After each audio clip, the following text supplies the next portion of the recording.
ഹരേ കൃഷ്ണ. എല്ലാവർക്കും മാധവത്തിലേക്ക് സ്വാഗതം. 2025 ഏപ്രിൽ മാസം 8-ാം തീയതി ചൊവ്വാഴ്ച ഏകാദശിയാണ്. ചൈത്രമാസത്തിലെ ശുക്ലപക്ഷ ഏകാദശി. ഈ ഏകാദശിക്ക് പറയുന്നത് കാമദ ഏകാദശി എന്നാണ്. ഏകാദശി തിഥി ആരംഭിക്കുന്നത് 2025 ഏപ്രിൽ മാസം 17-ാം തീയതി രാത്രി, അതായത് സന്ധ്യ കഴിഞ്ഞ് 8 മണി മുതൽ ഏപ്രിൽ മാസം 18-ാം തീയതി രാത്രി 9:12 വരെയാണ്. ഏകാദശിയായി നമ്മൾ ആചരിക്കുന്നത് ഏപ്രിൽ മാസം 8-ാം തീയതി ചൊവ്വാഴ്ചയാണ്. രാമനവമിക്ക് ശേഷം നമ്മൾ വീഡിയോ ഇട്ടിരുന്നു. രാമനവമിയുടേത് വളരെ പ്രധാനപ്പെട്ട ഭാഗങ്ങളാണ്. ആ 2 വീഡിയോയും രാമനവമിയെ പറ്റി ഇട്ടിരുന്നത്. രാമനവമി ആ ദിവസം അന്ന് നിങ്ങൾ നിർബന്ധമായും കേൾക്കേണ്ടുന്ന വായിക്കേണ്ടുന്ന കഥാഭാഗങ്ങളൊക്കെ തന്നെ അതിൽ വിശദമായി പറഞ്ഞിട്ടുണ്ട്.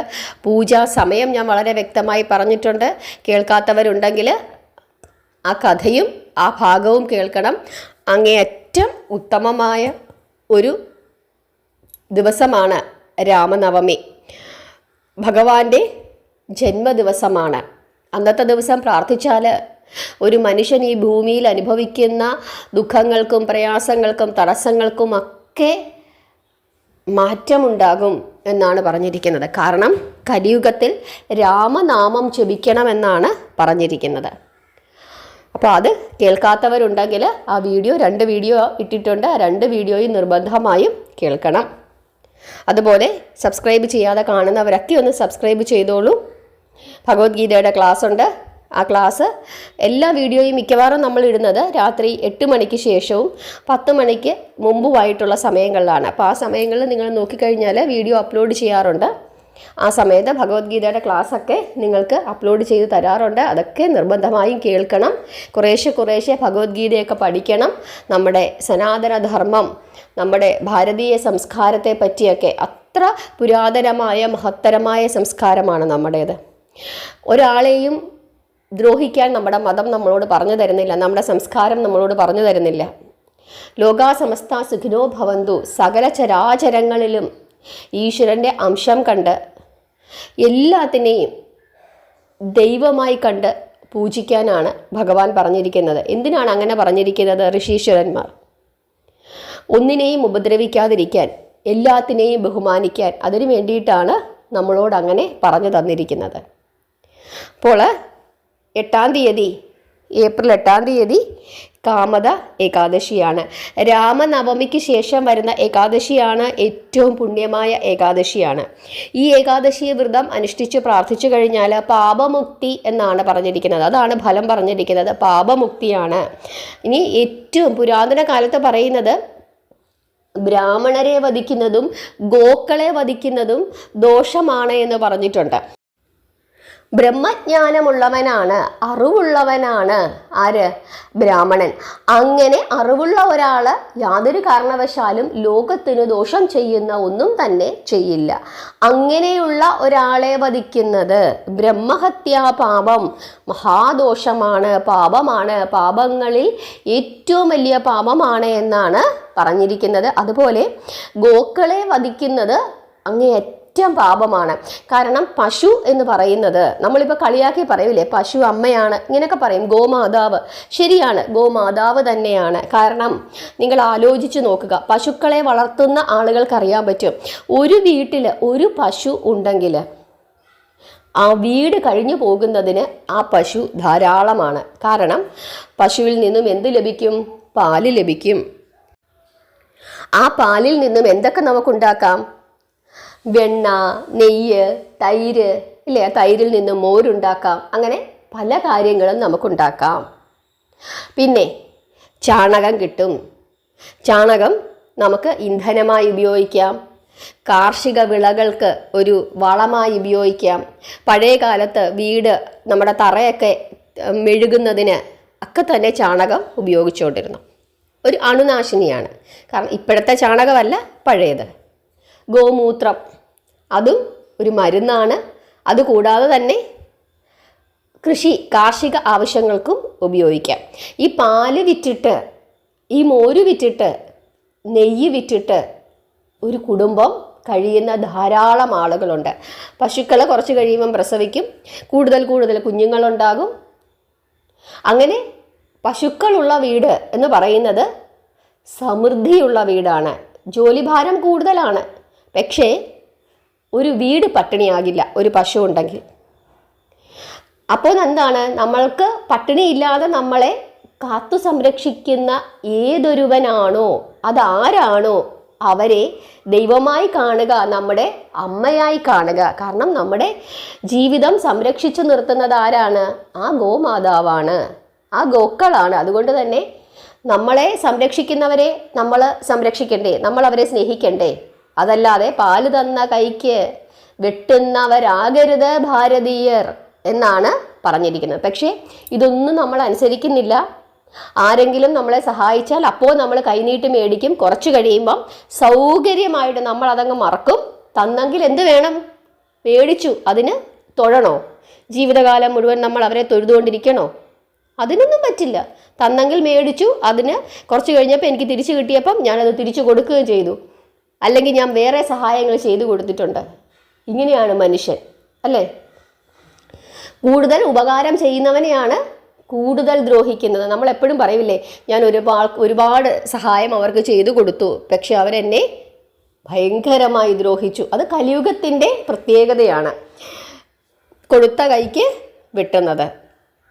പക്ഷേ നമ്മുടെ സംസ്കാരം നമ്മളെ അതൊന്നുമല്ല പഠിപ്പിച്ചത്. അപ്പം ഈ കാമത ഏകാദശി എടുത്ത് പ്രാർത്ഥിച്ചു കഴിഞ്ഞാൽ, വിദ്യാവണ്ണം പ്രാർത്ഥിച്ചു കഴിഞ്ഞാൽ, ബ്രഹ്മഹത്യാപാപവും ഗോഹത്യാപാപവും അത്രയും വലിയ പാപങ്ങൾ ചെയ്യുന്നവർക്ക് പോലും മുക്തി ഉണ്ടാകുമെന്നാണ് പറഞ്ഞിരിക്കുന്നത്. അതായത് സകല പാപമുക്തിയും നേടി നമ്മൾ ശുദ്ധീകരിക്കും. ഇന്ന് വരെ മനസ്സുകൊണ്ടോ ശരീരം കൊണ്ടോ കണ്ണുകൊണ്ടോ നാവുകൊണ്ടോ നമ്മൾ ചെയ്ത പാപങ്ങളെല്ലാം ഭഗവാന്റെ തൃപ്പാദങ്ങളിൽ സമർപ്പിച്ച് പ്രാർത്ഥിച്ച്, ഇനി ഇതെന്നെ കൊണ്ട് ചെയ്യിപ്പിക്കരുതേ, എന്നെ നേർവഴിക്ക് നടത്തേണമേ, നേർവഴി കാണിച്ചു തരയണമേ, എൻ്റെ ബുദ്ധിക്കും എൻ്റെ ശരീരത്തിനും ശരിയായ രീതിയിൽ ചിന്തിക്കാനുള്ള അവസരം അവിടുന്ന് നൽകണമേ. എങ്ങനെയാണോ അവിടുന്ന് അർജുനനെ നേർവഴി കാണിച്ചു നടത്തിയത്, അതേപോലെ ഈ ഉള്ളവരെയും നേർവഴി കാണിച്ചു നൽകണമേ, നടത്തേണമേ എന്ന് പ്രാർത്ഥിച്ച്, മനസ്സുകൊണ്ട് തെറ്റു ചെയ്യരുത് എന്ന് ആഗ്രഹിച്ച് മുമ്പോട്ട് പോയി കഴിഞ്ഞാൽ തീർച്ചയായിട്ടും ഈശ്വരൻ്റെ അപാരമായ അനുഗ്രഹം നമുക്കുണ്ടാകും എന്നുള്ള കാര്യത്തിൽ യാതൊരു തർക്കവുമില്ല. ഏകാദശി വ്രതം എങ്ങനെയാണ് എടുക്കുന്നത് എന്ന് ചോദിച്ചു കഴിഞ്ഞാൽ, പഴയ കാലത്തെ ആളുകൾ അരിഭക്ഷണം ഒഴിവാക്കിക്കൊണ്ട് ഗോതമ്പ്, റവ ഇങ്ങനെയൊക്കെയുള്ള കാര്യങ്ങൾ കഴിച്ചുകൊണ്ട് ഏകാദശി വ്രതം എടുക്കാറുണ്ടായിരുന്നു. തലേ ദിവസം ഒരിക്കൽ ഊണ്, പിറ്റേ ദിവസം ഇതുപോലെയുള്ള ആഹാരങ്ങൾ കഴിച്ചുകൊണ്ട് ഏകാദശി എടുക്കും. അതിൻ്റെ പിറ്റേ ദിവസം പാരണ വീടും. അതായത് രാവിലെ കുളിച്ച് അമ്പലത്തിൽ പോയി തീർത്ഥം മേടിച്ചു കുടിച്ച് വ്രതം അവസാനിപ്പിക്കും. ഇതായിരുന്നു പഴയ കാലങ്ങളിൽ ഉണ്ടായിരുന്നത്. പക്ഷേ വൈഷ്ണവ വിശ്വാസപ്രകാരം അങ്ങനെയല്ല ഏകാദശി എടുക്കേണ്ടുന്നത്. തലേ ദിവസം, അതായത് ദശമി നാളിൽ ഒരിക്കൽ ഉണ്ണുക, മത്സ്യമാംസാദികളെല്ലാം ഒഴിവാക്കുക. രാവിലെയും വൈകുന്നേരവും ഗോതമ്പോ അതല്ലെങ്കിൽ പഴവർഗ്ഗങ്ങളോ അങ്ങനെ എന്തെങ്കിലും കഴിക്കാം. ഇനി രാവിലെ ഗോതമ്പ് കഴിക്കുന്ന ആളുകളാണെങ്കിൽ പോലും വൈകുന്നേരം പഴവർഗ്ഗങ്ങൾ കഴിക്കുന്നതായിരിക്കും ഏറ്റവും ഉത്തമം. ദശമി നാളിൽ സന്ധ്യയ്ക്ക് മുമ്പ് പഴവർഗ്ഗങ്ങൾ എന്തെങ്കിലും കഴിച്ച് നിർത്തുന്നതാണ് അത്യുത്തമം.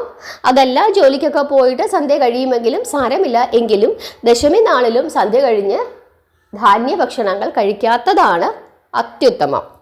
ഇനി മരുന്നൊക്കെ കഴിക്കുന്നു, ഗർഭിണികളാണ്, കുഞ്ഞുങ്ങൾക്ക് പാല് കൊടുക്കണം, അങ്ങനെയുള്ളവർക്ക് കഴിക്കാം, അതിൽ ദോഷമില്ല.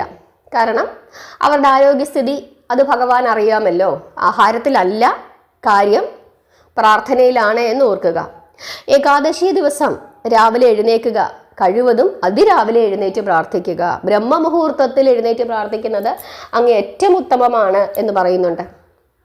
പ്രാർത്ഥിക്കുക. നിങ്ങൾ എങ്ങനെയാണോ ഏകാദശി എടുക്കാൻ ഉദ്ദേശിച്ചിരിക്കുന്നത് അതേ രീതിയിൽ ഏകാദശി എടുക്കുക. പരീക്ഷിക്കാൻ വേണ്ടി ഏകാദശി എടുക്കരുത്. ഇനി ചില ആളുകൾക്ക് ചായ കുടിച്ചില്ലെങ്കിൽ തലവേദന എടുക്കും. അങ്ങനെയുള്ളവർക്ക് ചായ കുടിക്കാം. പക്ഷേ രാവിലെ ഒരു ചായ, വൈകുന്നേരം ഒരു ചായ, ആ കണക്കിലാകണം. ചിലർ 5, 6, 7 ചായയൊക്കെ കുടിക്കും. ഈ ചായ കുടിക്കാതെ ഒന്ന് ഇരുന്ന് നോക്കട്ടെ, തലവേദന എടുക്കുവാണെങ്കിൽ കുടിക്കാം, അങ്ങനെ കരുതണ്ട.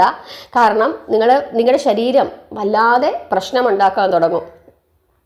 നമുക്കറിയാലോ നമ്മുടെ ശരീരത്തെ പറ്റി ഒരു ധാരണ, ചായ കുടിച്ചില്ലെങ്കിൽ എനിക്ക് തലവേദന ഉണ്ടാകും എന്നുള്ളത്. അതുകൊണ്ട് തലവേദന എടുക്കുന്നിടം വരെ കാത്തിരുന്നിട്ട് കുടിക്കാനൊന്നും നിൽക്കേണ്ട. അത് വല്ലാതെ നിങ്ങളുടെ ശരീരത്തെ ബുദ്ധിമുട്ടിക്കും. വ്രതം എടുക്കുന്നത് എപ്പോഴും സന്തോഷത്തോടു കൂടിയായിരിക്കണം. അതല്ലാതെ ഒരു കഷ്ടപ്പെട്ട് ബുദ്ധിമുട്ടി വ്രതം എടുക്കാനിരിക്കുമ്പം അത് നിങ്ങൾക്ക് തുടർന്ന് കൊണ്ടുപോകാൻ സാധിക്കുകയില്ല. അപ്പം സന്തോഷത്തോടു കൂടി വ്രതം എടുക്കുക. അപ്പോൾ ചായ വേണമെങ്കിൽ അങ്ങനെ കുടിക്കാം. പാലും പഴങ്ങളും കഴിച്ചിരിക്കാം 3 നേരവും. അതല്ലെങ്കിൽ ഉപവസിക്കാം. അതല്ലെങ്കിൽ ജലം മാത്രം കുടിച്ചിരിക്കാം. അതല്ലെങ്കിൽ രാവിലെ പഴവർഗ്ഗങ്ങളൊക്കെ കഴിച്ചിട്ട് ഉച്ചയ്ക്ക് നിങ്ങൾക്ക് ഒരു പുഴുക്ക് ഉണ്ടാക്കി കഴിക്കാം. സന്ധ്യയ്ക്ക് മുമ്പ് വീണ്ടും പാലും പഴങ്ങളും കഴിക്കാം. അതൊക്കെ നിങ്ങളുടെ ഇഷ്ടം. കഴിക്കാൻ പറ്റുന്ന ഭക്ഷണ പദാർത്ഥങ്ങളെന്ന് പറഞ്ഞത് ധാന്യ ആഹാരങ്ങൾ ഒന്നും തന്നെ കഴിക്കരുത്. അരി, ഗോതമ്പ്, റാഗി, ബാർലി ഇങ്ങനെയുള്ള സാധനങ്ങളൊന്നും തന്നെ ഓട്സ് ഇതൊന്നും തന്നെ കഴിച്ചുകൂടാ. പിന്നെ കഴിക്കാൻ പറ്റുന്നത് കപ്പലണ്ടി കഴിക്കാം. പിന്നെ കഴിക്കാൻ പറ്റുന്നത് സാബുദന, അതായത് ചൗവരി, അത് നിങ്ങൾക്ക് കഴിക്കാം. അത് കുറച്ച് പാലിൽ കാച്ചിയിട്ട് ഭഗവാന് നൈവേദ്യമായി സമർപ്പിച്ചിട്ട് അത് നിങ്ങൾക്ക് രാവിലെ, ഉച്ചയ്ക്കും വൈകുന്നേരവും കഴിക്കാം. അത് നല്ലൊരു ഫുൾ മീലാണ്, നമുക്ക് വയറ് നിറയും. ഇനി ഏകാദശിക്ക് നിങ്ങൾ എന്ത് കഴിച്ചാലും അത് ഭഗവാനെ സമർപ്പിച്ചിട്ട് കഴിക്കുക എന്നുള്ളതാണ് പ്രധാനം. അതിന് സാധിക്കുന്നെങ്കിൽ അങ്ങനെ തന്നെ ചെയ്യുക. അതുപോലെ പുഴുക്ക് എന്ന് പറയുന്നത് പച്ചക്കറികളെല്ലാം ചേർത്തിട്ടുള്ള ഒരു പുഴുക്കാണ്. ഭൂമിക്കടിയിൽ വളരുന്ന എല്ലാ സാധനങ്ങളും നിങ്ങൾക്ക് കഴിക്കാം. കപ്പ കഴിക്കാം, കാച്ചിൽ കഴിക്കാം, ചേമ്പ് കഴിക്കാം, അതുപോലെ തന്നെ വെള്ളരിക്ക, പടവലങ്ങ, അങ്ങനെയുള്ള പച്ചക്കറികൾ, ക്യാരറ്റ് അങ്ങനെയുള്ള പച്ചക്കറികളൊക്കെ കഴിക്കാം. തക്കാളി കഴിക്കാം, ചക്ക കഴിക്കാം, അതിലൊന്നും ദോഷമില്ല. നട്ട്സ് അങ്ങനെയുള്ള സാധനങ്ങളൊക്കെ കഴിക്കാം. ഈന്തപ്പഴം കഴിക്കാം, പഴവർഗ്ഗങ്ങൾ കഴിക്കാം, പാല് കുടിക്കാം, പാലും പാലുൽപ്പന്നങ്ങളും കഴിക്കാം, അതിലൊന്നും ദോഷമില്ല. അപ്പം എങ്ങനെയാണോ നമുക്ക് സാധിക്കുന്നത് അതേപോലെ ചെയ്യുക. ഏകാദശി വ്രതഭക്ഷണങ്ങൾ നമ്മുടെ 2ാമത്തെ ചാനലിൽ ഞാൻ ഇട്ടിട്ടുണ്ട്. ഏകാദശി പുഴുക്ക് ഇട്ടിട്ടുണ്ട്, അതായത് കൗസ്തുഭം വെജ് ഫുഡ്സ്. നിങ്ങൾക്ക് അങ്ങനെ അടിച്ചു കൊടുത്താൽ നമുക്ക് കാണാൻ പറ്റും. അതല്ലെങ്കിൽ നമ്മുടെ ചാനലിൽ തന്നെ അതിൻ്റെ ലിങ്ക് കൊടുത്തിട്ടുണ്ട്. ചാനലിലൊന്ന് കയറി നോക്കിയാൽ മതി. ഏകാദശി പുഴുക്ക്, ഉള്ളി, വെളുത്തുള്ളി ഇങ്ങനെയുള്ള സാധനങ്ങളൊന്നും തന്നെ ചേർക്കരുത്. ഇതേ രീതിയിൽ പുഴുക്ക് ഉണ്ടാക്കി കഴിച്ചു കഴിഞ്ഞാൽ വളരെ നല്ലതാണ്. അങ്ങനെ ചെയ്യുക. ആഹാരം കഴിക്കാതിരുന്ന് നമ്മൾ വ്രതങ്ങൾ എടുക്കുമ്പോഴാണ് എനിക്ക് ആഹാരം കഴിക്കാതിരുന്നാൽ ഗ്യാസ് കയറും, അങ്ങനെ ഇപ്പോൾ പട്ടിണി കിടന്നൊന്നും വ്രതം എടുക്കാൻ സാധിക്കത്തില്ല, അതിനുള്ള ആരോഗ്യമില്ല, ഇങ്ങനെയൊക്കെ ആളുകൾ പറയുന്നത് ധാരാളമായിട്ട് കേൾക്കുന്നുണ്ട്. അങ്ങനെ പട്ടിണി കിടന്ന ഏകാദശിയോ അതല്ലെങ്കിൽ മറ്റെന്തെങ്കിലും വ്രതങ്ങളോ എടുക്കണമെന്ന് ആരും തന്നെ നമ്മളോട് പറയുന്നില്ല. നമ്മൾ സ്ഥിരമായി കഴിച്ചുകൊണ്ടിരുന്ന ആഹാര രീതിയിൽ നിന്നും ഒന്ന് മാറി വളരെ ലൈറ്റായിട്ട് കഴിച്ചു കഴിഞ്ഞാൽ അത് നമ്മുടെ ആരോഗ്യം വർദ്ധിപ്പിക്കുകയുള്ളൂ എന്ന് നിങ്ങൾ മനസ്സിലാക്കുക. കാരണം എന്നും നമ്മൾ അരി ആഹാരം കഴിക്കുന്നു. രാവിലെ ഇഡ്ഡലിയും ദോശയും കഴിക്കുന്നു, ഉച്ചയ്ക്ക് ചോറുണ്ണുന്നു, ചോറിന് നിറച്ച് കൂട്ടാനൊക്കെ കൂട്ടി കഴിക്കുന്നു, രാത്രിയിൽ ചപ്പാത്തിയോ അതല്ലെങ്കിൽ പൂരിയോ പുട്ടോ ഇങ്ങനെയൊക്കെയുള്ള സാധനങ്ങൾ, ദോശയോ ഒക്കെ കഴിക്കുന്നത്. അപ്പോൾ ഒരു വ്യത്യസ്തമായ ഒരു ആഹാര രീതിയിലേക്ക് നമ്മൾ വ്രത ദിവസങ്ങൾ കടക്കുന്നു. കാരണം രാവിലെ പാലും പഴങ്ങളും ഒക്കെ കഴിക്കുന്നു, ഉച്ചയ്ക്ക് ഒരു പുഴുക്ക് മാത്രമായിട്ട് കഴിക്കുന്നു, അതല്ലെങ്കിൽ സാബുദന അത് പാലിൽ കാച്ചി അത് കുടിക്കുന്നു. സന്ധ്യയ്ക്ക് മുമ്പ് നമ്മൾ എന്തെങ്കിലും ഏത്തപ്പഴമോ അതല്ലെങ്കിൽ മറ്റെന്തെങ്കിലും പഴങ്ങളോ ഒക്കെ കഴിച്ച് നമ്മുടെ വ്രതം നിർത്തുന്നു. ഏത്തപ്പഴം എന്ന് പറയുന്നത് ചിലർ പറയും ഏത്തപ്പഴം കഴിച്ചുകൂടാ എന്ന് പറയും. പക്ഷേ ഗർഭിണികളായ ആളുകൾ, അസുഖമുള്ള ആളുകൾ, കുഞ്ഞുങ്ങൾക്ക് പാല് കൊടുക്കുന്ന ആളുകൾ അവരൊക്കെ തന്നെ ഏത്തപ്പഴം പുഴുങ്ങി കഴിക്കുന്നത് അവരുടെ ആരോഗ്യത്തിന് വളരെയധികം നല്ലതാണ്. അവർക്ക് കഴിക്കാം. കാരണം ഈ ഏത്തപ്പഴത്തിന് ചിലർ പറയുന്നത് ഈ ഏത്തപ്പഴത്തിന് കൊഴുപ്പ് കൂടുതലാണ്, ഇച്ചിരി കട്ടിയുള്ള ഭക്ഷണമാണ്. അത്രയും കട്ടിയുള്ള ഭക്ഷണം ഏകാദശി ദിവസങ്ങളിൽ അതല്ലെങ്കിൽ ഇതുപോലുള്ള വ്രത ദിവസങ്ങളിൽ കഴിക്കേണ്ട എന്ന് പറയുന്നത് ഇച്ചിരി ഹെവി മീലാണ്. അതുകൊണ്ടാണ് അവരങ്ങനെ പറയുന്നത്. പക്ഷേ അസുഖമുള്ള ആളുകൾ, മരുന്ന് കഴിക്കുന്ന ആളുകൾക്കൊക്കെ കഴിക്കാം, അതിലൊന്നും യാതൊരു ദോഷവുമില്ല. അപ്പോൾ ഇത്രയും കാര്യങ്ങളൊക്കെയാണ് പ്രധാനമായും ശ്രദ്ധിക്കേണ്ടുന്നത്. പിറ്റേ ദിവസം, അതായത് ഏകാദശിയുടെ പിറ്റേ ദിവസം പാരണ വീടണം. പാരണ വീടുക എന്ന് പറയുന്നത് വ്രതം അവസാനിപ്പിക്കുന്നതിനെയാണ്. ഓരോ സ്ഥലത്തും പാരണ വീടുന്നതിന് വ്യത്യാസ സമയങ്ങളുണ്ട്. അത് ഞാൻ അടുത്ത വീഡിയോയിൽ നിങ്ങൾക്ക് പറഞ്ഞു തരാം. പിന്നെ ഏകാദശി ദിവസം നിർബന്ധമായും ചെയ്യേണ്ടുന്ന മറ്റൊരു കാര്യം ഏകാദശി വ്രതകഥ കേൾക്കുക, അതല്ലെങ്കിൽ വായിക്കുക എന്നുള്ളതാണ്. ആ വ്രതകഥയും ഞാൻ അടുത്ത വീഡിയോയിൽ നിങ്ങൾക്ക് പറഞ്ഞു തരാം. ആ കഥ നിർബന്ധമായും നിങ്ങൾ ഏകാദശി ദിവസം കേൾക്കണം. അങ്ങനെ കേട്ടാൽ മാത്രമേ ഏകാദശി വ്രതം പൂർത്തിയാവുകയുള്ളൂ. പാരണാ സമയത്ത് ഈ വ്രതകഥ വായിച്ച് പാരണ വീടുന്ന ധാരാളം ആളുകളുണ്ട്. അതും അങ്ങേയറ്റം ഉത്തമമാണ്. അതല്ലെങ്കിൽ പാരണ വീടുന്നതിന് മുമ്പായിട്ട്, അതായത് നിങ്ങൾ പാരണ വീടി കഴിഞ്ഞിട്ട് ഈ കഥ ഒന്നും കൂടെ കേട്ടാലും മതി, ഏകാദശി ദിവസം കേട്ടാലും മതി. ഈ കഥയ്ക്ക് വലിയ പ്രാധാന്യമാണ്. കാരണം ഇത് ഭഗവാൻ പറഞ്ഞു കൊടുക്കുന്നതാണ് ഈ കഥ. അതുകൊണ്ട് തന്നെ ഈ കഥയ്ക്ക് വലിയ പ്രാധാന്യമാണ്. അതാണ് ആ വ്രതം പൂർത്തിയാക്കുന്നത്. അപ്പോൾ ആ കാര്യങ്ങളൊക്കെ പ്രത്യേകമായിട്ട് ശ്രദ്ധിക്കുക. അപ്പോൾ ഇത്രയും കാര്യങ്ങളൊക്കെയാണ് പൊതുവായ ഏകാദശിയെ പറ്റി പറയാനുള്ളത്. ഇനി നിങ്ങൾക്ക് എന്തെങ്കിലും സംശയങ്ങളുണ്ടെങ്കിൽ ചോദിക്കുക. നാമം ജപിക്കുക. ഇനി ഹരിവാസര സമയമുണ്ട്. അതായത് ഭഗവാൻ നാരായണൻ്റെ സാന്നിധ്യം ഭൂമിയിൽ കൂടുതലായി കാണപ്പെടുന്നത് എന്നാണ് പറയുന്നത്. അതായത് ഏറ്റവും ഉത്തമമായ സമയം. ആ സമയത്ത് കൂടുതൽ നാമം ജപിക്കുന്നത് അങ്ങേറ്റവും ഉത്തമമാണ് എന്ന് പറയുന്നത്. എന്തായാലും ഏകാദശി ദിവസം മുഴുവനും നിങ്ങൾ നാമം ജപിച്ചുകൊണ്ടേയിരിക്കുക. ഹരേ കൃഷ്ണ എന്ന മഹാമന്ത്രം ജപിച്ചുകൊണ്ടേയിരിക്കുക. നാരായണ നാരായണ എന്ന് ജപിച്ചുകൊണ്ടേയിരിക്കുക. അത് നിങ്ങളുടെ ജീവിതത്തിൽ അങ്ങേയറ്റം പ്രയോജനം ചെയ്യും. നമ്മളിങ്ങനെ ജപിക്കുമ്പം നമ്മുടെ ചെവിയിൽ കേൾക്കണം. നമ്മൾക്ക് അത് കേൾക്കാനായിട്ട് സാധിക്കണം. മറ്റുള്ളവരെ കേൾപ്പിക്കാൻ വേണ്ടിയിട്ടോ മറ്റുള്ളവരുടെ മുമ്പിൽ ഞാൻ ഏകാദശി വ്രതം എടുത്ത് ഞാൻ വലിയ ഭക്തയാണെന്ന് കാണിക്കാൻ വേണ്ടിയിട്ടോ ആകരുത് നിങ്ങൾ ഓരോ കാര്യങ്ങളും ചെയ്യുന്നത്. നിങ്ങൾക്ക് വേണ്ടി ആണ് ചെയ്യുന്നത് എന്ന് ചിന്തിച്ച് മുമ്പോട്ട് പോവുക. ഏകാദശി ദിവസമെങ്കിലും കഴിവതും മറ്റുള്ളവരുടെ കാര്യത്തിൽ ഇടപെടാതിരിക്കുക. അവരുടെ കാര്യങ്ങളൊന്നും സംസാരിക്കാതിരിക്കുക. അവനവൻ്റെ കാര്യം നോക്കി ജീവിക്കുക. മറ്റുള്ളവരെ പറ്റി കുറ്റം പറഞ്ഞുകൊണ്ട് നടക്കാതിരിക്കുക. എന്തോ ആകട്ടെ, ഇനി കുറ്റമുള്ളവരായിക്കോട്ടെ, നമ്മൾ പറയാൻ പോകണ്ട. കാരണം അവരുടെ പാപം നമ്മിലേക്ക് വന്നു ചേരും. അതാണ് പാക്കനാർ പറഞ്ഞിരിക്കുന്നത്. എന്തിനാണ് അവരുടെ അട്ടയെ കൂടി നമ്മൾ തിന്നുന്നത്? അവർക്ക് ഒരുപാട് അട്ടയെ കൊടുത്തിട്ടുണ്ട് ദൈവം. ആ അട്ടയൊക്കെ അവർ തന്നെ തിന്നോട്ടെ. നമ്മളത് മേടിച്ച് തിന്നേണ്ട ആവശ്യമുണ്ടോ? ഇല്ല.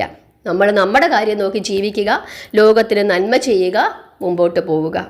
എല്ലാവരെയും ഭഗവാൻ അനുഗ്രഹിക്കട്ടെ. ഹരേ കൃഷ്ണ.